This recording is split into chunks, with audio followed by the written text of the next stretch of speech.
We invite Inge, Onsea and Tom de Poortere on stage. They are the creative brains behind the colorful brand of Essentiel. They will talk about the changing landscape and how rebranding shaped their relevance for over 20 years. They will be interviewed by Els Keymeulen. Please put your hands together for Tom, Inge and Els.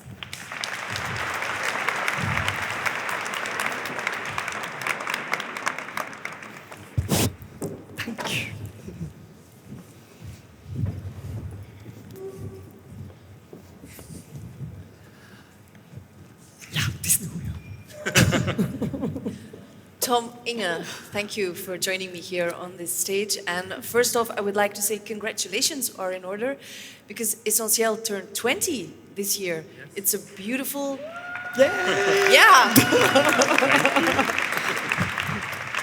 It's a beautiful young girl with her future right in front of her. And maybe it's the right time to go back to the birth of Essentiel. Can you tell me, you started with a strong product, but did you also have a strategy?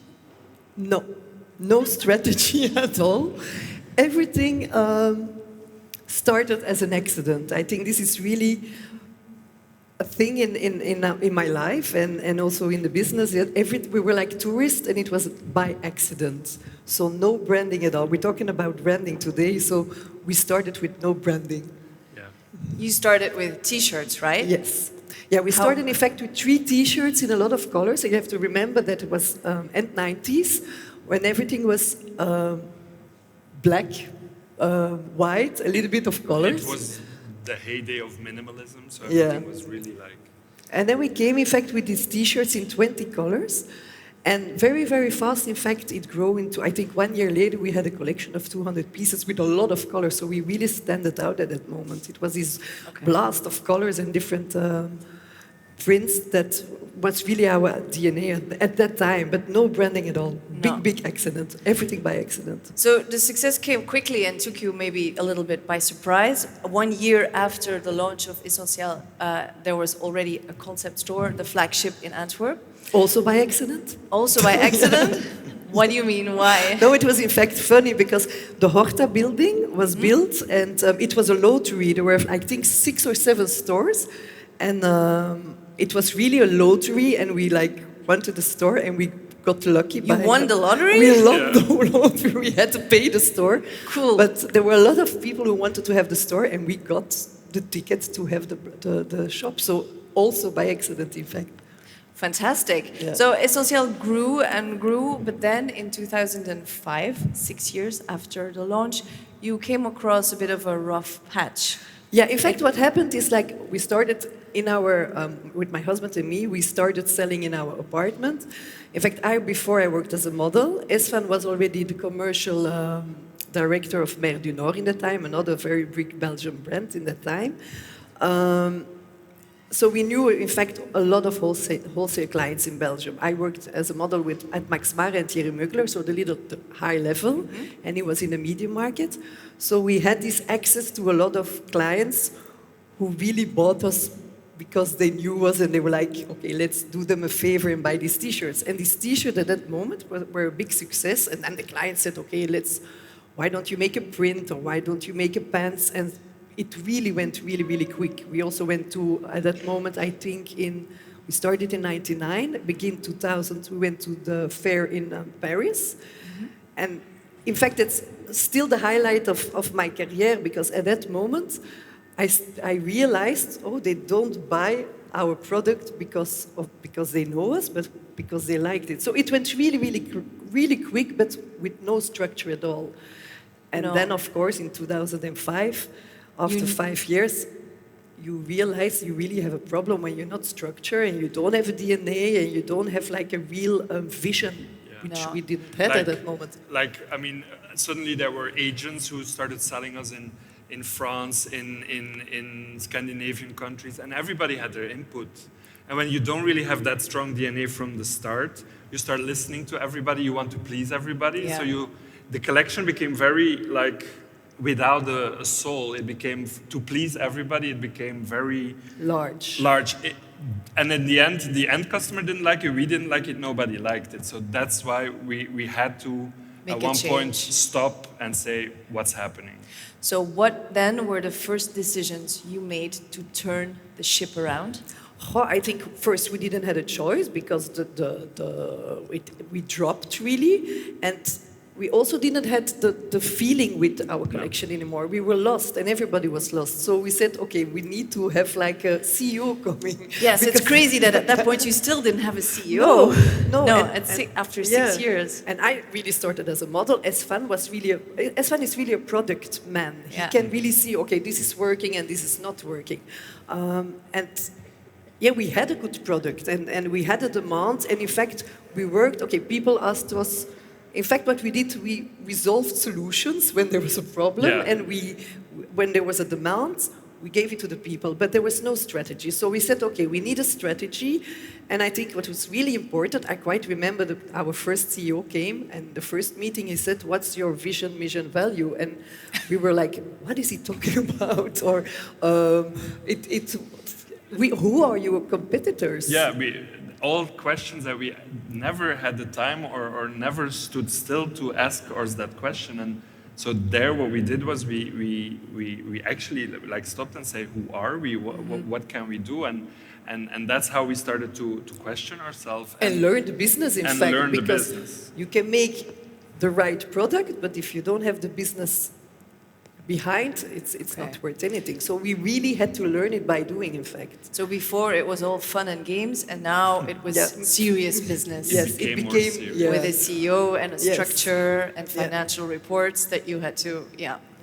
And those decisions will have had a massive impact on your branding, which at that time was No minimal. branding. Yeah.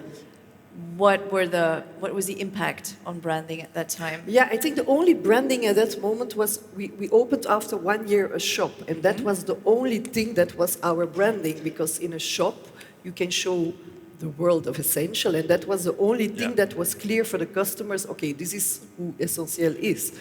This is the universe of Essentiel, so that was clear. But at one point, we had to see what are our strong points. So we sat down, we said, prints, colors, this is things that feedback from everybody that always came back.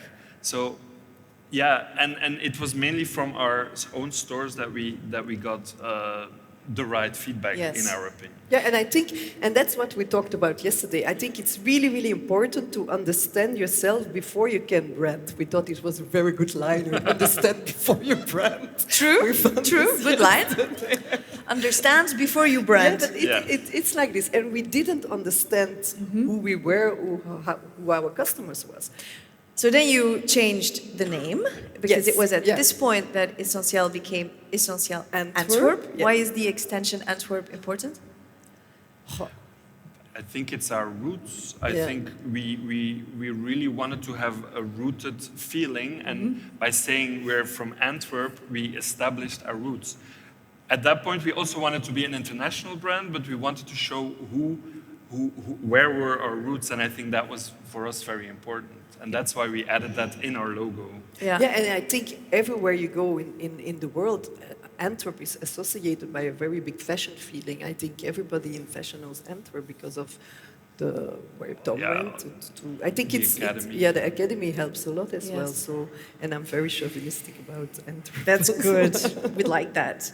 So very quickly after the reboot, if I can call it a reboot, you opened more stores, pretty much everywhere around the world, and even today in a world where you can buy with a click within seconds, you still strongly believe in brick and mortar stores, don't you?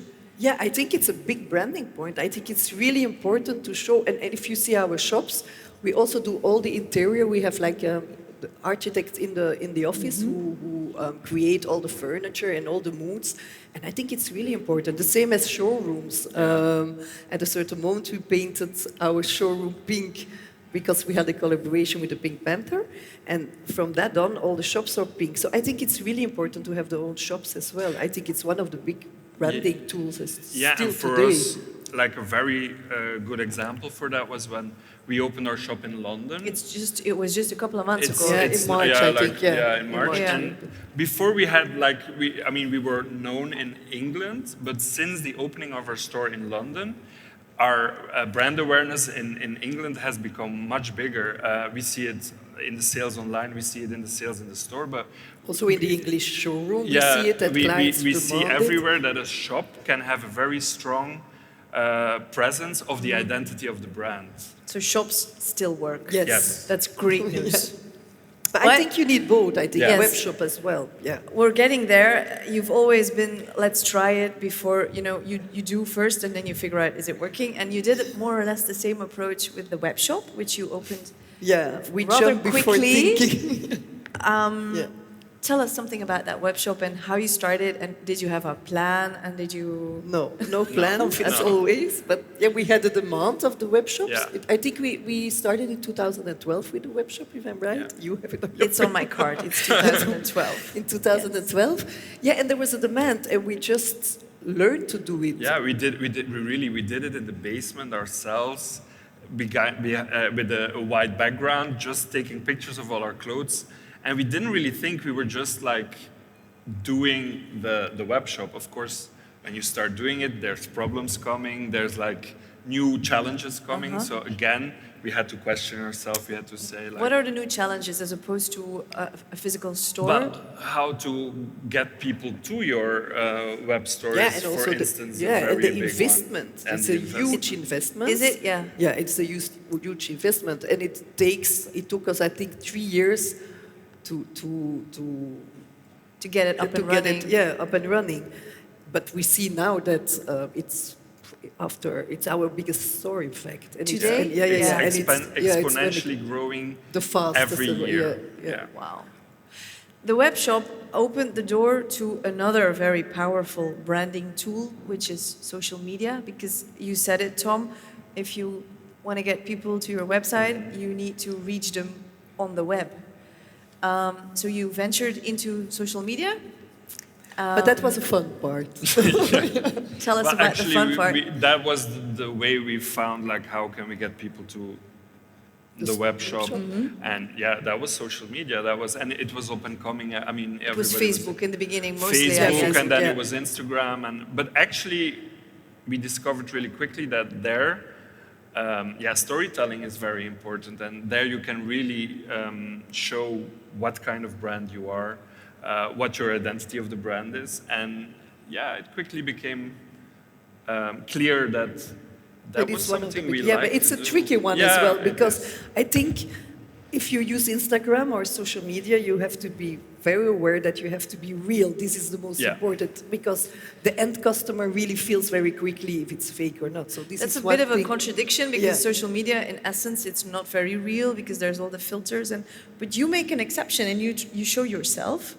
Yes. Because you are fronting the social media campaigns with your vlogs that are going crazy, Yeah, so right? we started a vlog like 2 months ago, which was quite fun.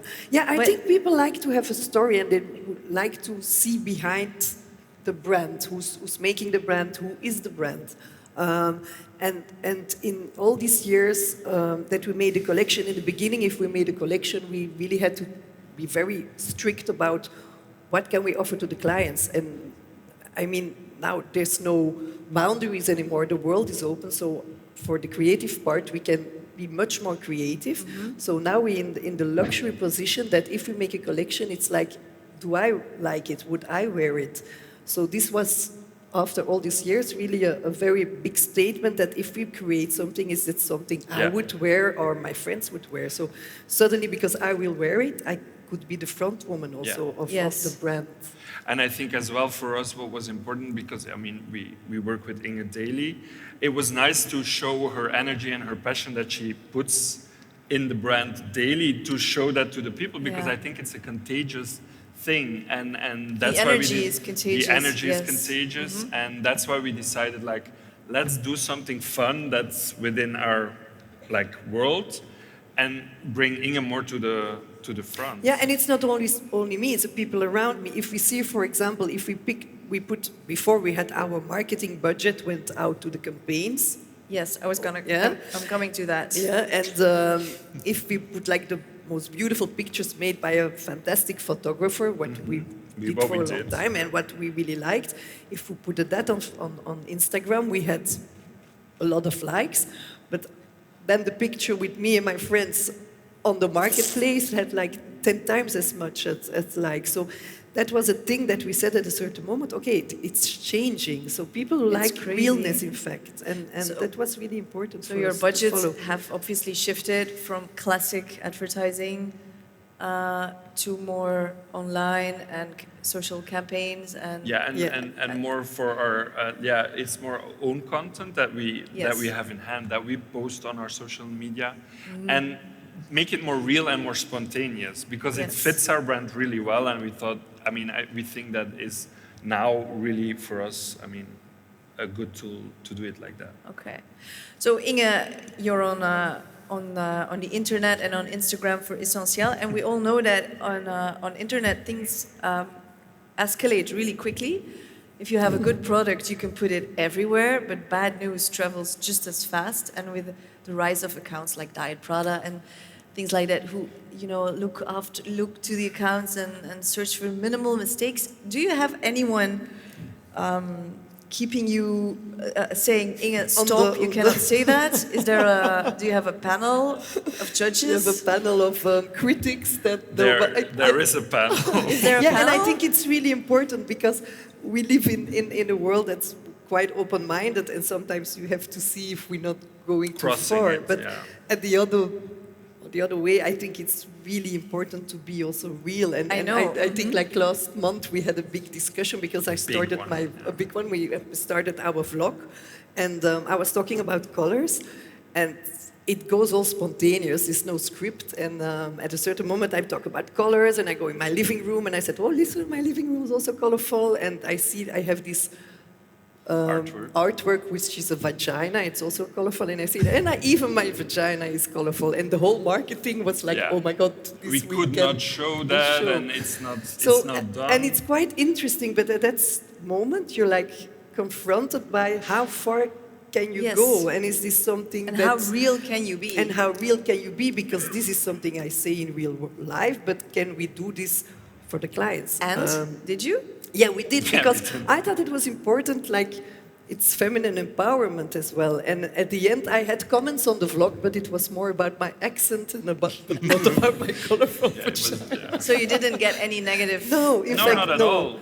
No, about that we got more positive feedback than any negative. But feedback. it's a fine limit, and It's a thin line, It's a thin yeah. line So, of what is acceptable or not. Yeah, and Yeah. we discuss about these things. We really sometimes sit together and we say, okay, what can we do, what can we not do? But it's mostly very spontaneous. And it's strange because these are like discussions that 20 years ago when we started was absolutely not there. We just talked about the collection and which picture, which photographer are we going to use.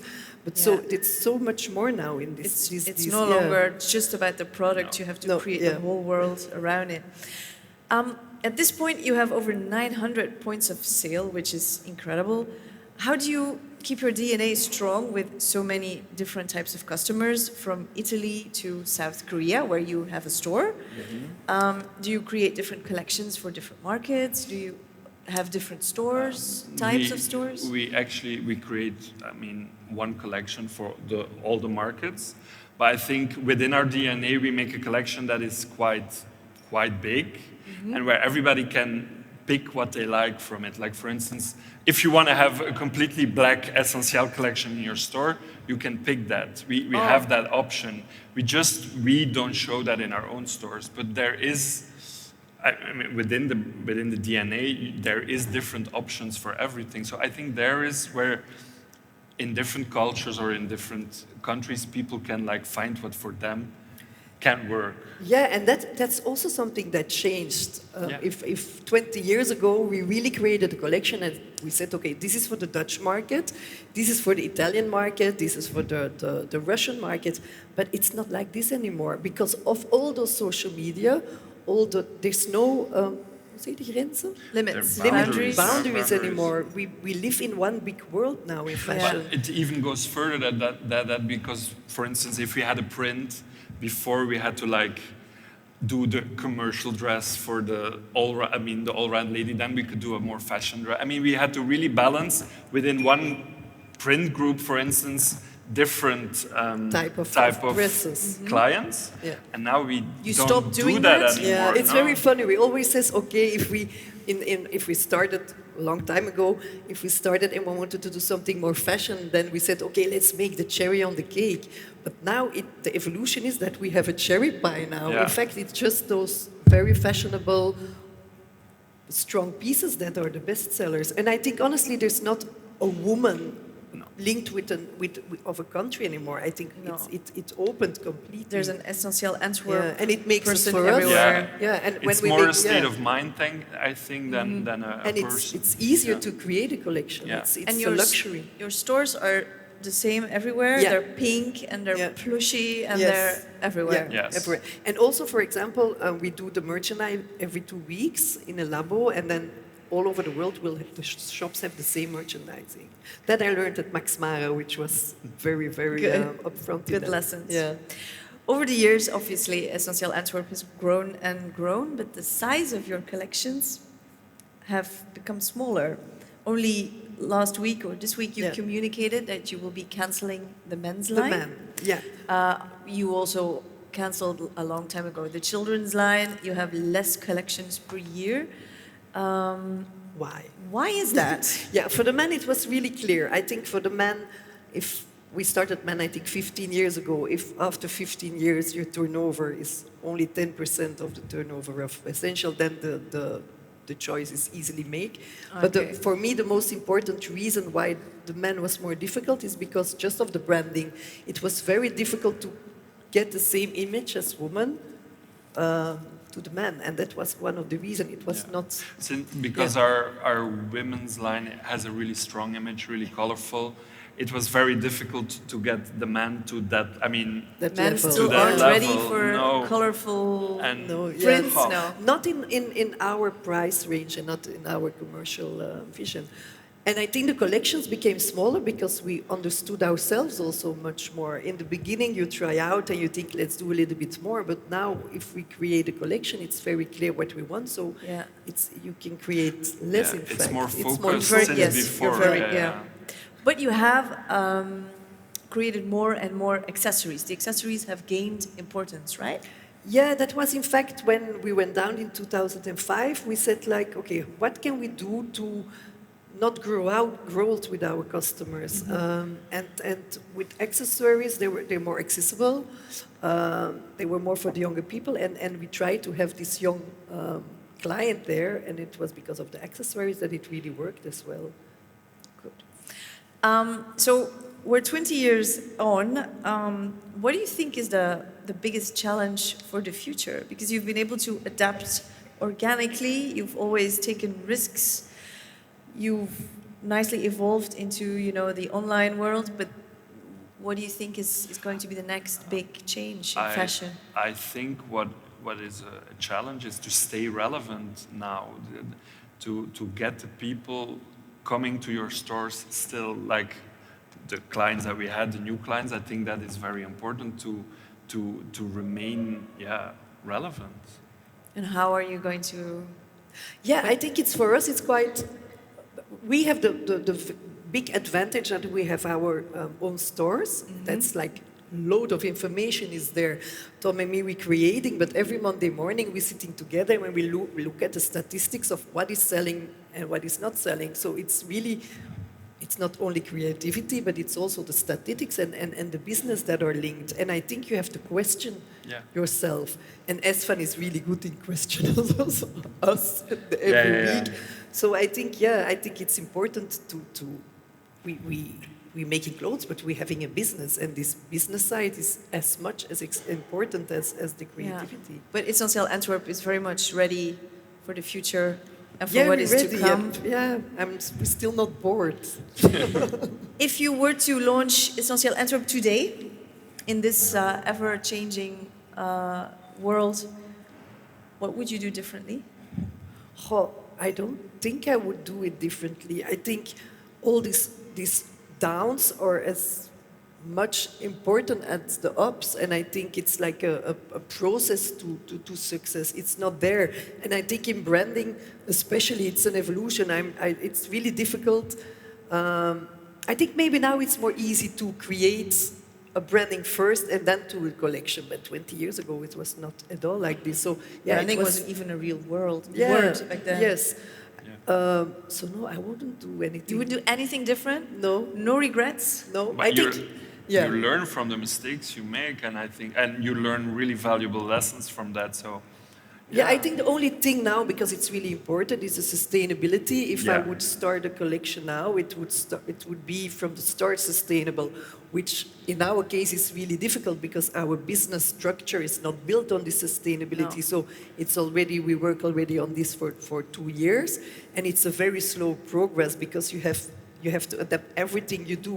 So if I would start a brand now, it would be that would be the beginning of very big Sustainability is yeah. probably, if you say stay relevant, the most relevant Yes. topic Yeah. today. So you will probably be forced to move towards. Yeah, and we a are more- forced. We have a big accounts like for example, the Bijenkorf or other big accounts in the States as well. They will, in 5 years, they will not buy your collection anymore if you're not that % sustainable. So yeah, that's something I would start from the beginning, but that was 20 years ago, No. not at order at all. So that's a big progress we have to do. What are you most proud of? Because what- it is an anniversary. It's the good moment to look back and see yeah, your I- baby and say, okay, that was the I'm best most- moment. Or I think the most proud is that like every Monday morning, then when I walk into my office, that I do this with a lot of passion still. And I think I cherish that because I know a lot of people go to work and don't have this luxury to made of their passion, they work. And that's something, I still enjoy it. And you still have to support me for a long time. So. And for you, Tom, do you have a moment that you say, okay, I can look back and say, that was a good time, that was a good moment? Yeah, it's strange, but it's actually the same because once a collection is done, for me, it's like I'm always looking to the next thing. I'm not looking back. But for me, it's being able to do the job that I do and to be creative as we are, because it's really a joy to be working with Inge and to be like creating things. And I think I'm most proud of that. Thank you for this talk. I wish you 20, 40 more Yeah, years. I We can do this again in 20 years' time. Yes, okay, thank you, man. Thank you. Thank you.